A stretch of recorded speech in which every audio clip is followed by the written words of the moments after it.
The Gordon Setter is a Scottish breed who takes his name from the Dukes of Gordon. It was the 4th Duke who began to develop the black and tan setting dogs that were common in the area. At the time, they were known as Gordon Castle Setters and were renowned for their pointing ability, ease of training, and great stamina. When he took over the kennels in 1835, the 6th Duke worked on maintaining the dog's field ability and making their appearance standard.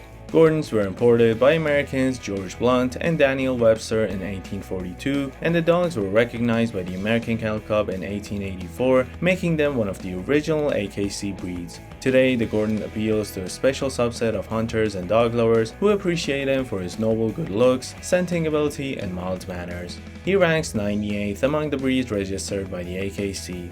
The Boxer was developed as a working breed in Germany in the late 19th century. He belongs to the family of bull breeds, which include the Bulldog, Bull Terrier, and Dogue de Bordeaux, to name just a few. In his modern incarnation, the Boxer has existed for only about a century, but you can see hints of him in the dogs portrayed on old tapestries from the 16th and 17th century. Those big Mastiff type dogs may have been the ancestors of the Boxer. They were known as Bullenbeißer, a German word meaning bull biter. Bullenbeißers were used on great estates to bring down large game, and later they were employed by butchers and cattle drovers to keep livestock in line. The American Kennel Club first registered the Boxer in 1904. The breed didn't catch on right away, and the dislike for German breeds that occurred during World War I didn't also help. It wasn't until the 1940s and 1950s that the Boxer became a popular breed. In 1951, a Boxer named Bangaway won Best in Show in Westminster, the third Boxer to do so, and for a time he was a rock star. Boxers today are more refined and elegant than their ancestors, but they're still strong, smart, and fearless. The breed currently ranks 8th among those registered by the AKC. Gordons are attentive and lively with agreeable dispositions. They are loyal to their family and wary of strangers, both characteristics that make them excellent watchdogs. If you introduce your Gordon to someone, he'll accept their attention but isn't likely to seek it out. A Gordon should never be shy or aggressive towards people, but he may be aggressive towards other dogs. He can learn to get along well with cats if he's raised with them since puppyhood, but he may view outdoor animals as prey. With children, the Gordon is a good friend, especially if he's raised with them. If a Gordon doesn't like the way a child is playing with him, he's apt to just walk away. A young Gordon may be too rambunctious for a toddler though. The Gordon should be calm and quiet in the household, that is until he sees you pulling out your shotgun for hunting or the leash for a walk. He has a high activity level, and a daily walk or run of at least 1 hour, which can be broken up into 2 or 3 outings, will meet his exercise needs. He's best suited to a country home where he can practice his hunting skills. If you don't hunt, try him out in agility, dog diving, obedience, rally, or tracking. In the field, the Gordon is cooperative, with strong drive and good scenting ability. He must generally be taught to retrieve, but he's capable of tracking wounded birds and bringing in dead game on land and from water.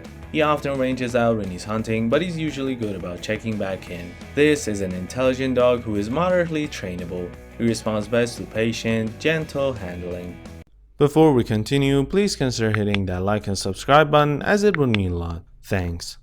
Boxers are fun, happy dogs. They play willingly with family and friends and are patient and gentle with children. Boxers are also loyal and will respond courageously to anything that threatens their loved ones. They're also incredibly smart, but they don't always take training seriously. For best results, be firm, fair, and consistent with your Boxer. Appropriate rewards and consequences will teach him that good things happen when he does what you want, and that he is never rewarded for disobeying. Boxers are good at spotting loopholes in the rules, and they will push to see what they can get away with. And start early. Your little 8-week-old Boxer will be much easier and more fun to teach than his bigger, more stubborn 8-month-old self. Use treats, toys, and praise to lure and motivate him. Some good outlets for a Boxer's energy include playing fetch, going for an hour-long walk, or training for agility or another dog sport. With structure, discipline, and lots of exercise and mental stimulation, a Boxer can become the dog of your dreams. Without those things, well, he can turn into a nightmare. The amount of damage a bored Boxer can do is beyond your wildest imaginations. Don't give him the opportunity to enlighten you.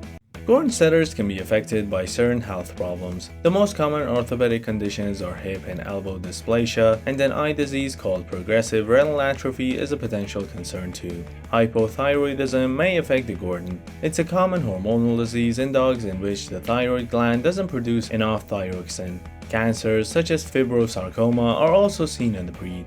Not all of these conditions are detectable in a growing puppy, and it's impossible to predict whether an animal will be free of these maladies, which is why you must find a reputable breeder who is committed to breeding the healthiest animals possible. The Gordon Setter Club of America participates in a Canine Health Information Center, a health database. Before individual Gordons can be issued a CHIC number, breeders must submit hip and elbow evaluations from the Orthopedic Foundation for Animals (OFA) and eye test results from the Canine Eye Registration Foundation. Pen hip certifications of hips are also accepted. The boxer is unfortunately prone to a number of health problems, but boxer lovers are a dedicated bunch and are very aggressive in trying to reduce and eliminate genetic diseases in their dogs. Boxers are at risk for degenerative myelopathy, a form of progressive neurological dysfunction. Boxers are more susceptible to many other breeds to bloating, a condition in which the stomach expands with air. This can become a more serious condition called gastric torsion if the stomach twists on itself and cuts off blood flow. Boxers are also at increased risk of many other diseases including allergies, skin problems, and cancers including lymphoma, hemangiosarcoma, mast cell tumors, and more. A good breeder will be able to discuss how prevalent these and other conditions that have no genetic screening tests are in their dog lines and help puppy buyers make an informed decision about health risks to their dog. The Gordon has a long, thick coat with feathering on the ears, legs, belly, and tail. Depending on the type of train your Gordon is out in every day, you probably need to brush and comb him 1 to 3 days a week to prevent or remove tangles and mats, remove dead hair, and distribute skin holes. In addition to brushing, you'll need to trim the hair on the bottom of his feet and between his toes. The Gordon Setter sheds moderately. The more often you brush him, the less hair you will find on your floor, furniture, and clothing. Gordons also love swimming and playing in water, so be sure to keep the ears clean and dry to prevent bacterial or yeast infections from taking hold.